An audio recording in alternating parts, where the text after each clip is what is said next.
Good morning. How's everybody doing? Can you hear me? Great. My name is Jennifer Tirey. I'm the Executive Director of the Illinois Council on Best Management Practices. And in light of all the rain, I thought I would start out with a clean joke. So I overheard this conversation between these two gentlemen. We'll call them Joe and Mac. So Joe says, did you know that when it rains, it makes the flowers beautiful, the trees look wonderful, everything looks beautiful? And Mac says, well, if that's the case, how come the rain didn't hit my wife? Okay, so thanks for coming today. Really excited to see such a huge crowd. Illinois Council on Best Management Practices. So many of you are probably members of these individual organizations that make up the Illinois Council. Illinois Farm Bureau, Corn Growers Association, the Illinois Soybean Association, the Illinois Pork Producers, Illinois Fertilizer and Chemical Association, Growmark, Syngenta, and Monsanto. So clearly this issue means a lot if all of these members are working in a collaboration towards the goal of the nutrient loss reduction strategy. Our mission at the Council is to assist and adopt the adoption of best management practices. Not only that, but to protect and enhance natural resources while most importantly protecting the sustainability of agriculture, because our group, our members care about agriculture. So that's our #1 priority. Now this year we were very fortunate to receive a significant amount of funding from the Nutrient Research Education Council, INREC. You're going to hear a little bit about that later from Dr. Haft. But essentially that's that fertilizer fee that you guys pay. And the Illinois Council on Best Management Practices was able to receive funding, and our program is called Keep It for the Crop. Now essentially there are 4 points to our program that I'm going to talk about today. Information. We want to gather and give you information on best management practices. They all aren't going to work for everyone, but we want to give you those suites of practice, that every tool in the toolbox, so that you can see what works best for you. Awareness. We want to create awareness of those water quality issues, because right now in Illinois, we're lucky we don't have lawsuits lingering, but we want to keep that at bay. We want to keep ourselves away from that regulation, and we want to work on a voluntary process. Participation. We've got to get farmers participating. By all of you guys in the room today, how many farmers are in the room? Show of hands. Great. We've had about 75% of our meeting participation is farmers, and that's what we really need, because I can talk all day, but really what farmers want to hear is what other farmers are doing and what's working for them or what's not working and how we can make it better. And demonstration. Like I said earlier, we're using the nutrient loss reduction strategy as our roadmap. It is our 100% #1 priority, is to get that strategy, get it inform you guys of what it is, and help us move forward with that goal. Education is our first step through field days.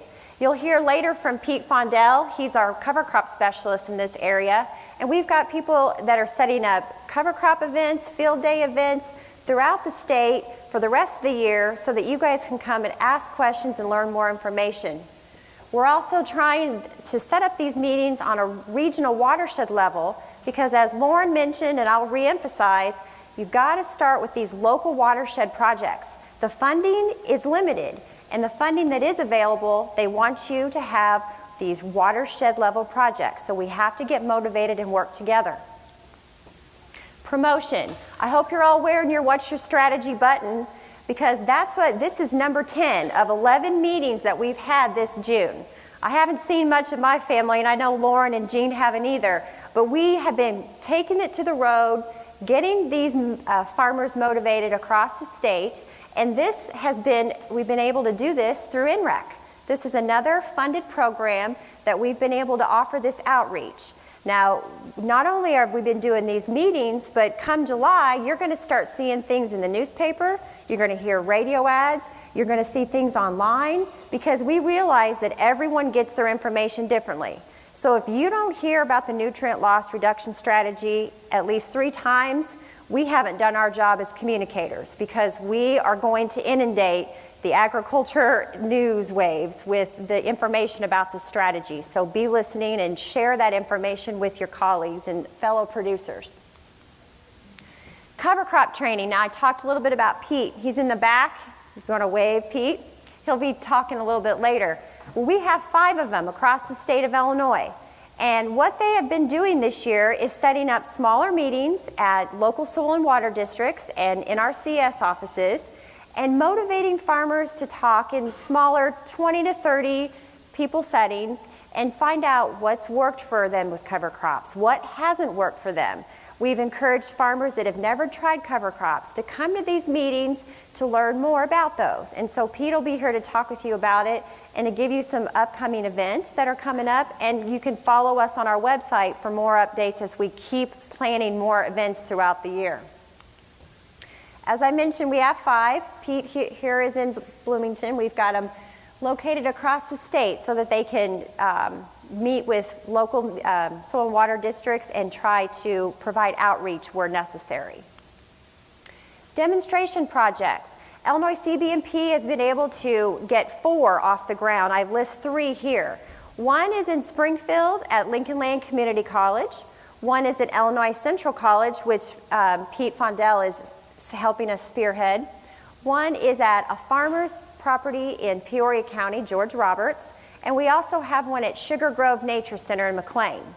And essentially what these demonstration farms are allowing us to do is to have a suite of practices happening all in one location. We've got water sampling happening on tile drained areas. We've got cover crops that we're going to plant this fall. We're going to have InWatch. We're going to have different tools that we can share the outcomes with you at field days and through different messaging. A Trees Forever, the Illinois Buffer Partnership. Now this is another funding source. It is small, but the Illinois CB&P has supported it for over 15 years. And through their years here in Illinois, they have been able to bring on over 4,100 acres of conservation buffers. So knowing that these resources are out there is a first start for these local watershed projects. InWatch. Who here has heard of InWatch? Okay, so InWatch is a great tool that can help you with your tracking the available nitrogen in your soil. And what Illinois CB&P has launched this year is called a Sentinel Site program. And even if you are not participating in InWatch yourself, you can get online and you can find out what farmers in your area, what type of nitrogen they're seeing in their soil. Now you'll see here with these little green and red buttons, those are sites that farmers are participating in InWatch.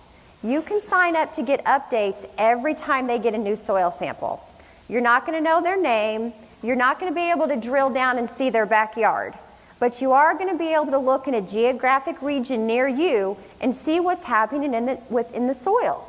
These are really important things that even if you're not involved yourself, you can track and see what's happening. And we're hoping you will get involved eventually. And we work with the Illinois Fertilizer and Chemical Association on that, and they can come out and do those InWatch sites for you. Speaking of Illinois Fertilizer and Chemical Association, you're going to hear from Gene Payne in a minute, but with another project that they're doing across the state are their nitrogen rate trials. And that was in part thanks to our NREC funding as well.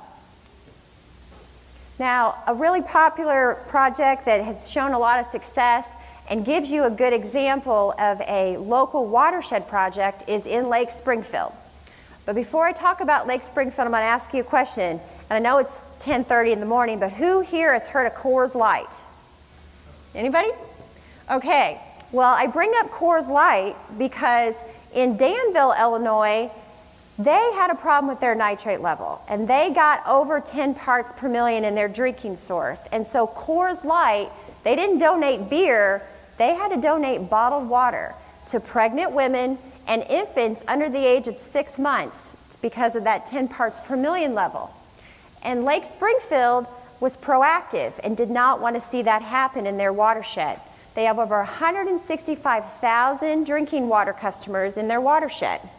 So with funding through the National Fish and Wildlife Foundation and Springfield City Water, Light and Power, and through Illinois CB&P, there's a 3-year project to keep those nitrate levels down. Now you can see from the activity here, this is the goal you want to have in your own watershed. They've got cover crop sites, they've got grab water samples happening, they've got in-rate studies, and they've got InWatch going on all in this area. So they know when they have a major rain event. They can track what's happening in the soil. They know what's happening with the water quality. And this is where you really have to start working together to find those results.